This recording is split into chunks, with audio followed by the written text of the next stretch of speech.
여러분 안녕하십니까? 헬로티비 뉴스입니다. 하루 확진자 수가 다시 7,000명대로 올라서며 재확산 조짐이 뚜렷해 보입니다. 한때 하루 10명까지 큰 폭으로 줄어 미스터리로 여겨졌던 일본의 경우 최근 폭증세가 멈추지 않으면서 10,000명을 넘어섰는데요. 네, 그 원인을 놓고 여러 가지 분석이 제기되고 있는데 주목할 만한 수치가 있다고요? 네, 바로 백신 접종률입니다. 1, 2차 접종률에 있어서는 큰 차이가 나지 않는데 3차 접종률에서는 우리가 거의 50%에 육박하는 반면 일본은 겨우 1.5%에 그치고 있다는 점입니다. 네, 오미크론 변이가 발생하기 전에는 일본의 청소년 접종률이 우리보다 훨씬 더 높은 것이 확진자 급감의 요인으로 분석되기도 했었는데요. 전파력이 강한 오미크론 때문에 3차 접종의 중요성이 부각된 셈입니다. 우리나라도 설 이후에는 2만 명을 넘어설 수 있다는 전망도 나오고 있으니 각별한 주의가 필요해 보입니다. 헬로티비 뉴스 시작합니다.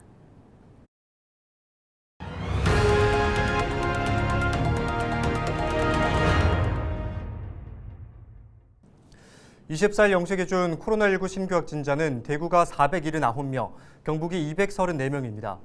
대구는 2020년 3월 초 1차 대유행 이후 가장 많은 확진자 수를 기록했습니다. 동구체육시설에서 26명, 달성군 종교시설에서 22명이 확진됐고 서구 학원 관련으로 16명이 추가됐습니다. 경북은 포항에서 63명, 경주 33명, 안동과 경산에서 각각 31명 등 16개 시군에서 추가 확진자가 나왔습니다.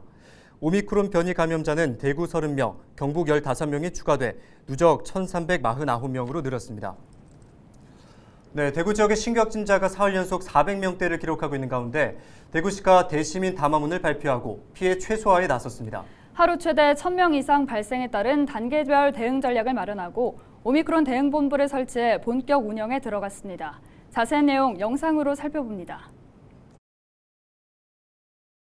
오늘부터 대구광역시 오미크론 대응본부를 상시적으로 운영하겠습니다.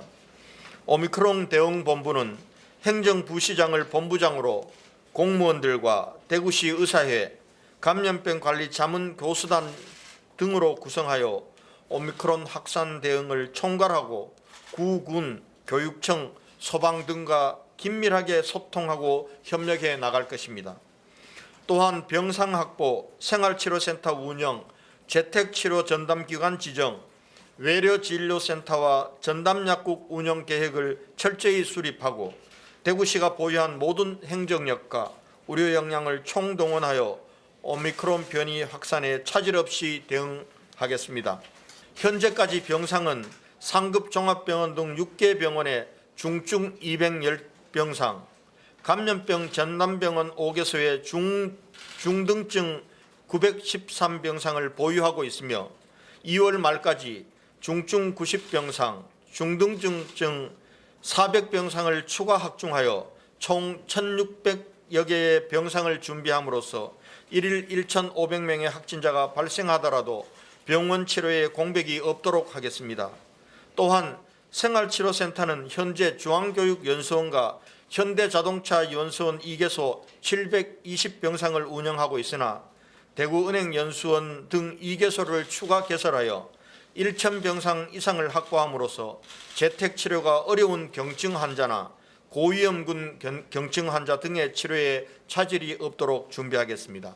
검사 역량 확충을 위해 임시 선별검사소 3개소는 검체 인력 추가 투입과 함께 운영 시간을 연장함으로써 보다 많은 시민들께서 검사를 받으실 수 있도록 하겠으며 광주 등에서 시범 실시 예정인 새로운 진단검사 체계의 효율성과 현장 수요를 모니터링하면서 추가적인 임시선별진료소 설치와 인력 확충을 준비하겠습니다. 네, 한 주간 발생한 뉴스를 재정리해보는 시간입니다. 지난 한 주 동안 주요 이슈는 뭐가 있었는지 이상원 뉴스민 기자를 통해서 이야기 나눠보겠습니다. 화상으로 연결해봅니다. 안녕하십니까? 네, 안녕하십니까. 뉴스민 이상원 기자입니다.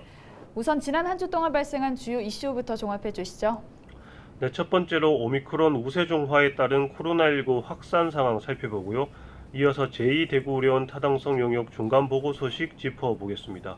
끝으로 방역 방해 혐의로 기소된 신천지 대구교회 관계자들에 대한 항소심 재판 결과 살펴보겠습니다. 네, 사회적 거리두기 연장에도 불구하고 이 코로나19 확산세가 다시 커지는 모양인데 상황은 어떻습니까? 네, 결국 오미크론이 우리나라에서도 우세종으로 자리 잡은 모습입니다. 사회적 거리두기 영향으로 잠시 잦아들던 코로나19 감염이 지난주부터 대구 경북에서도 급증하는 모습입니다. 예. 대구에선 지난 20일 하루 확진자가 300명을 넘어섰습니다. 2020년 3월 이후 거의 2년 만에 보인 수치인데 주말 사이 400명도 넘어섰습니다. 경북에서도 지난 20일 역대 가장 많은 확진자 226명을 기록했는데 이튿날 234명이 확진되면서 다시 최고 기록을 갱신했습니다. 예. 대구 경북에서 이처럼 코로나19 감염이 늘어나는 건 오미크론의 영향입니다. 대구 보건환경연구원 변이검사 결과에 따르면 지역 오미크론 분포율은 최근 일주일 사이 81.6%로 우세종으로 자리 잡은 것으로 파악됩니다. 오미크론 확산에 따라 방역당국도 긴급하게 추가적인 대책을 내놓고 있다던데요. 네, 지난 20일 대구시는 의료 방역 대응 전략 긴급 회의를 열었는데요.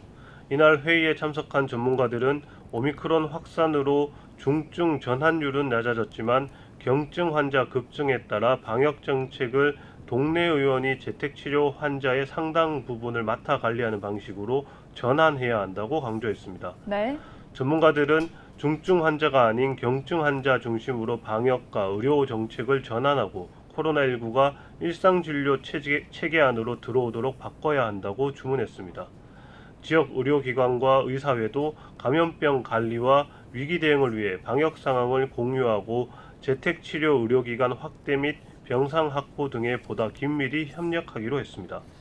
네, 제2대구의료원 타당성 용역 중간보고회가 열렸다고 하던데요. 중간 결과는 어떻게 나왔습니까? 네, 대구시가 지난해 2월 이후 본격 추진하기 시작한 제2대구의료원 건립이 용역에서도 필요성이 있는 것으로 확인됐습니다. 지난 19일 열린 용역 중간보고회에 참석한 복수의 자문위원들에 따르면 중간 결과 제2의료원 건립 필요성은 인정된 것으로 확인됩니다.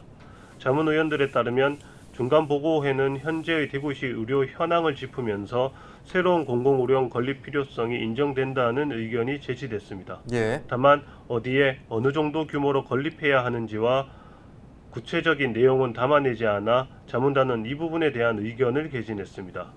대구시는 내달 마지막 주에 최종 보고회를 가질 예정입니다. 끝으로 방역 방해 혐의로 1심에서 무죄를 받은 신천지 대구교회 관계자들의 항소심 판결이 나왔죠. 네, 대구시 코로나19 방역 역학조사 방해 혐의로 기소된 신천지 대구교회 집화장 등에게 항소심 재판부도 무죄를 선고했습니다. 대구시 당국의 교인 명단 제출 요구가 역학조사에 해당하는지가 유무죄를 가르는 쟁점이 됐는데요. 네. 항소심 재판부도 법률상 교인 명단 제출 요구가 역학조사에 해당하지 않는다고 판단했습니다. 대구고법 제2형사부는 감염병 예방법상 역학조사 규정의 해석은 엄격해야 한다며 교인 명단 제출 요구는 법률상 역학조사에 관한 요건을 충족하지 않는다고 판결 이유를 밝혔습니다.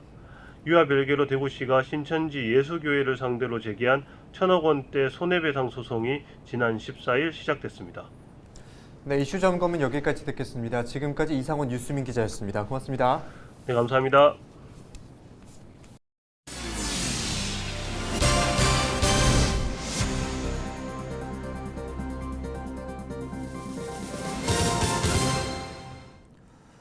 대구시가 코로나19 장기화로 피해를 본 지역의 대리운전기사를 위해 특별 지원에 나섰습니다. 1차 지원 대상은 기존 정부의 긴급고용안정지원금 4차분을 받은 대리운전기사 중 작년 12월 18일부터 이달 20일까지 대리운전기사 경력이 인정되는 경우입니다. 대구시는 25일부터 다음 달 11일까지 신청을 받아 순차적으로 50만 원씩 본인 계좌로 지급할 계획입니다. 미신청자에 대한 추가 접수는 2월 중 별도 공고할 예정입니다. 안동시가 올해부터 영아수당을 도입하고 아동수당 지급 연령을 확대합니다. 기존 양육수당 대신 2022년 1월 1일 이후에 출생한 만 2세 미만의 아동에게 가구 소득과 상관없이 월 30만 원을 지급합니다. 이에 따라 2014년 2월 1일 이후 출생 아동은 만 8세 생일 전달까지 아동수당을 지급받을 수 있습니다. 이상으로 뉴스를 마칩니다. 함께해 주신 여러분 고맙습니다.